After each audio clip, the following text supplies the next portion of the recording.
Mensch, jetzt lass dir doch nicht jedes Wort aus der Nase ziehen. Bei allem, was ich für dich getan habe, werde ich ja wohl noch erfahren dürfen, wie es mit uns weitergeht. Soweit ich mich entsinne, hast du dich freiwillig auf unsere Scheinehe eingelassen. Weil auch du dadurch Vorteile hast. Carla, das spielt doch jetzt keine Rolle. Es geht um unsere Zukunft. Stimmt. Und deshalb werde ich in Zukunft auch das tun, was ich für richtig halte. Nämlich irgendwann auf die Malediven fahren. So wie ich es mal mit Hannah geplant hatte. Sag mal, was soll denn das jetzt? Es gibt momentan wohl Wichtigeres als irgendwelche Reisepläne schmieden. Leonard hat recht. Diese ganze Lügerei war von Anfang an ein Fehler. Genauso wie unsere Hochzeit ein Fehler war. Hey, Carla. Die Hochzeitsbilder sind da. Kommst jetzt nicht zu uns? Ich schaue sie mir später an. Bist du gar nicht neugierig? Du siehst echt fantastisch aus in deinem Kleid. Mhm. Ach, schau mal hier. Dann das ist doch auch ganz schick. Hm? Zeig mal. Stimmt. Voll das Starfoto. Nicht wahr? Geht glatt als Werbefoto durch. Carla, das musst du dir ansehen. Ihr seid echt das absolute Traumpaar. Wie im Märchen. Und Nico macht dabei das Rumpelstilzchen.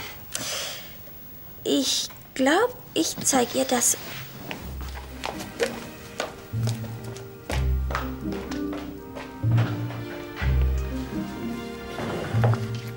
Das wäre doch was für den Kaminsims.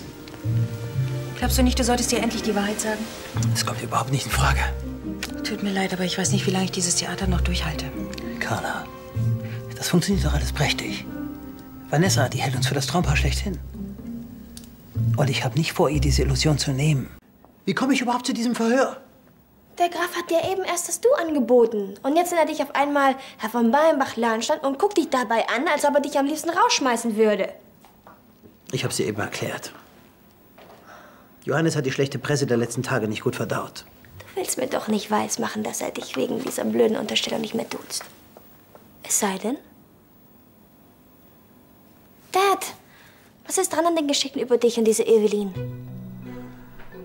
Mein Engel, Ich kann auch Carla fragen. Oder den Grafen. Ja, das wirst du mal schön bleiben lassen.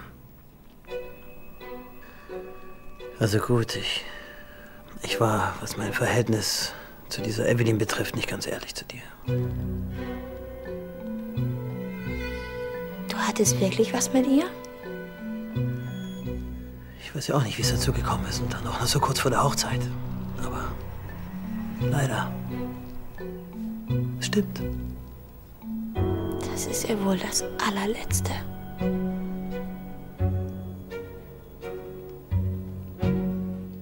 Du hast sie ja wohl nicht alle. Irgend so einer dahergelaufenen Tussi setzt du deine Liebe zu Carla aufs Spiel. Vanessa, ich wollte doch nicht, dass... Aber du hast es getan.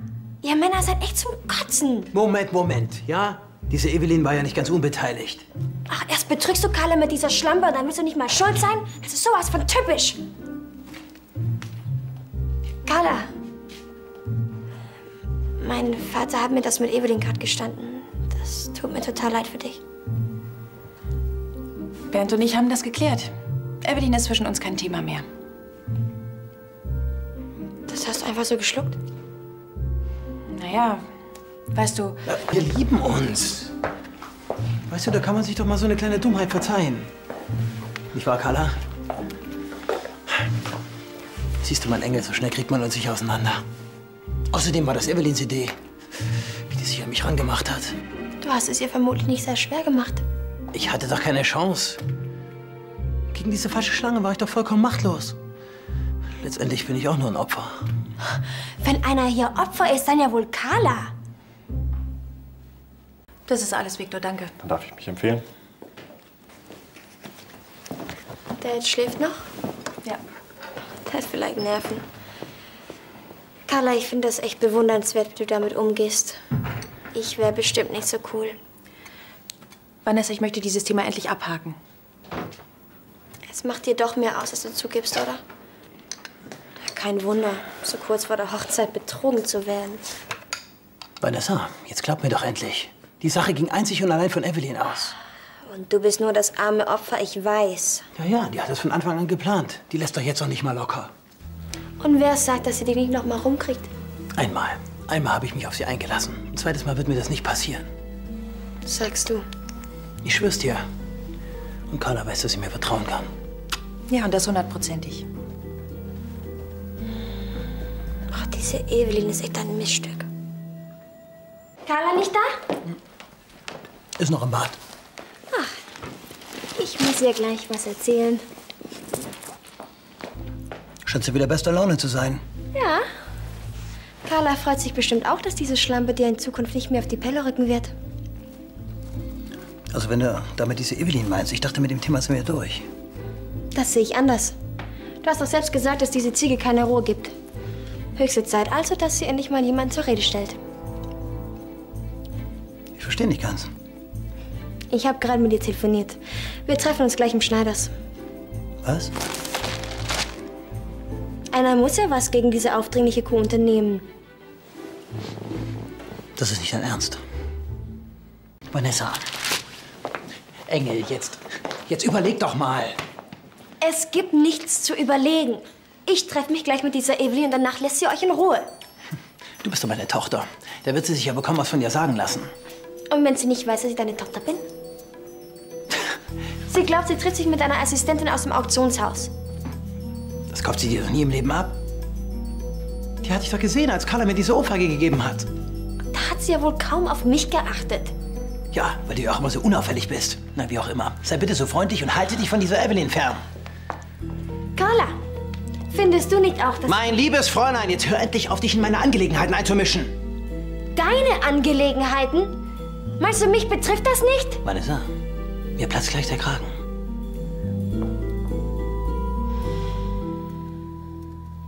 Vanessa ist doch nicht dumm. Durch dein Gemecker eben hast du sie nur misstrauisch gemacht. Oh, wolltest du nicht schon längst im Auktionshaus sein? Dein Wutausbruch eben war alles andere als klug. Ich kenne meine Tochter und ich weiß, wie ich mit ihr umgehen muss. Sie wird denken, dass du sie aus seinem Leben raushalten willst. Also trifft sie sich erst recht mit Evelyn. Ja? Meinst du? Ja, mit Verboten erreichst du gar nichts.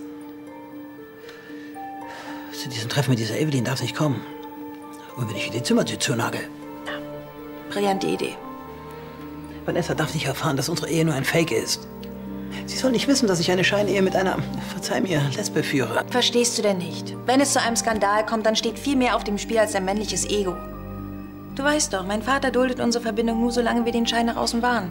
Ja, würde ich aber nicht gleich rauswerfen. Das ist nicht der Punkt. Ich will das Verhältnis zu ihm einfach nicht noch mehr belasten. Ja gut, dann lass dir doch auch mal was einfallen.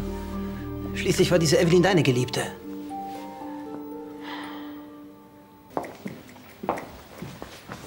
Engelchen. Vanessa! Ach, Maus, jetzt lass uns doch noch mal drüber reden. Hm? Einverstanden. Fein. Aber erst treffe ich mich mit Evelyn. Nein, das wirst du nicht tun. So wie du dich benimmst, ist bestimmt was oberfaul. Vanessa, dein Vater hat keine Geheimnisse vor dir. Er will nur endlich einen Schlussstrich ziehen, um mich nicht weiter zu belasten. Genau. Wir gehören zusammen. Wir beide lieben uns. Jetzt. Vanessa, ich kann dir verstehen, dass du wissen willst, für welche Frau dein Vater seine Ehe aufs Spiel gesetzt hat. Fast. Fast aufs Spiel gesetzt. Eigentlich geht's mir nur um euch. Ich will euch doch nur helfen. Vanessa, du würdest uns einen großen Gefallen tun, wenn du auf das Treffen mit Evelyn verzichtest. Wenn das so ist, dann sage ich das Treffen natürlich ab. Oh, das tut mir leid, wenn ich... Schwamm drüber. In jeder Familie gibt es mal Missverständnisse. Habt ihr Lust auf einen Stadtbummel? Ja, aber ein Stadtbummel ohne Shopping ist langweilig. Da hast du allerdings recht. Oh ja. Und wie ich deinen Vater kenne, wird er sich bestimmt nicht nehmen lassen, auch zu zahlen. Nicht wahr, Schatz? Hast mich wieder mal durchschaut, Schatz?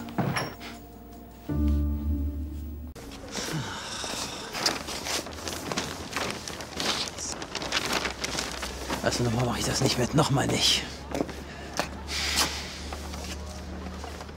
Also noch eine Tüte und ich brech zusammen. Kommt ihr jetzt bitte?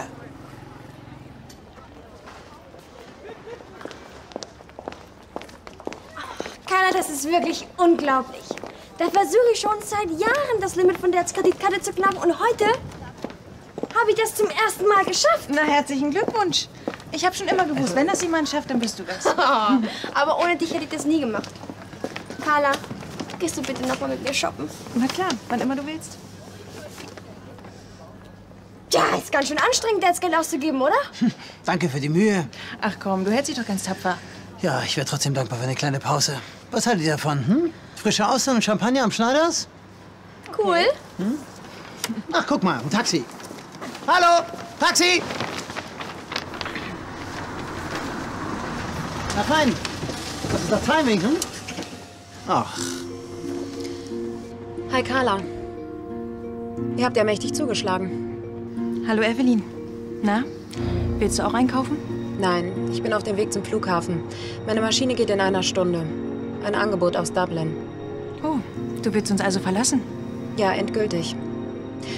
Eine Frage habe ich allerdings noch. Wer ist eigentlich diese Assistentin, die noch unbedingt mit mir sprechen wollte?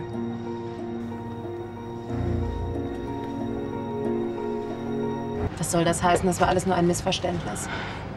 Diese Assistentin hat doch ausdrücklich darauf bestanden, noch mit mir persönlich zu sprechen. Ja, das klingt vielleicht jetzt alles etwas merkwürdig, aber wir haben eine sehr ehrgeizige Praktikantin. Maus, lass uns doch schon mal ins Schneiders vorgehen und diese Austern antesten, hm? Komm. Später.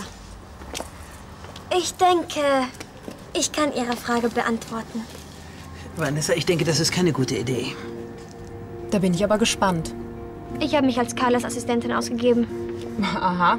Und warum? Haben wir uns nicht schon mal irgendwo getroffen? Nicht, dass ich wüsste. Na, wie Sie meinen. Und worüber wollten Sie mit mir sprechen? Das hat sich erledigt. Was soll das heißen? Verschwinden Sie einfach.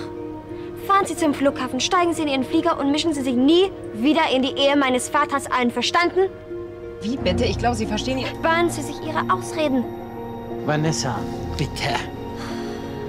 Sie können probieren, was Sie wollen. Aber niemand kann meinen Vater und Carla auseinanderbringen. Niemand. Und jetzt verschwinden Sie endlich. Tja, dann bleibt mir wohl nichts anderes übrig, als mich zu verabschieden. Und euch mit eurer Scheinheiligkeit allein zu lassen. Ihr beide habt euch wirklich sowas von verdient. Ach, bevor ich's vergesse. Ihre Stiefmutter ist wirklich fantastisch im Bett. Wir können.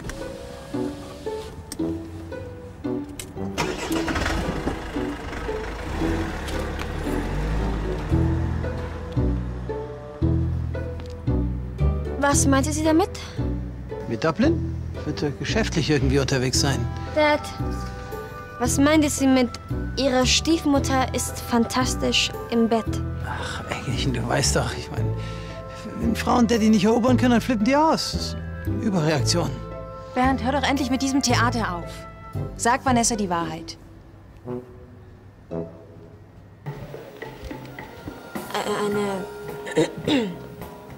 Eine Ménage à trois? Zu dritt. Du. Und diese Evelyn? Wieso laut? Angelo, könnte ich bitte noch einen Espresso zum Champagner haben? Wie Sie wünschen. Vanessa, wenn das an die Presse kommt, gibt es einen Skandal. Mein Vater ist leider nicht so tolerant und aufgeschlossen wie dein Vater. Tja, so bin ich nun mal. Und ich muss sagen, also diese Nacht mit diesen beiden, die war... Ach, bitte. Keine Details. Eltern werden auch immer schlimmer.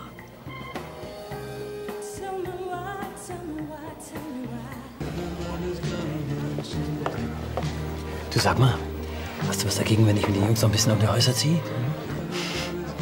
Du meinst wohl eher mit den Schwedinnen?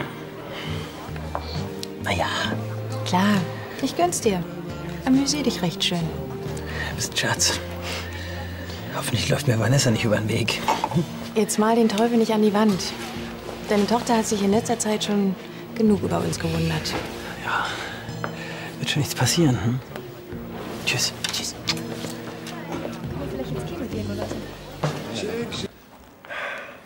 Ich bin wirklich heilfroh, dass sie die ganze Sache gut überstanden hat. Tja, Nico lässt sich eben nicht so leicht unterkriegen. Da kommt sie ganz nach dir. Oh, tut mir leid, ich muss noch mal in die Holding. Ja, schon okay. Mach dir noch einen schönen Tag. Tschüss. Tschüss. Tschüss.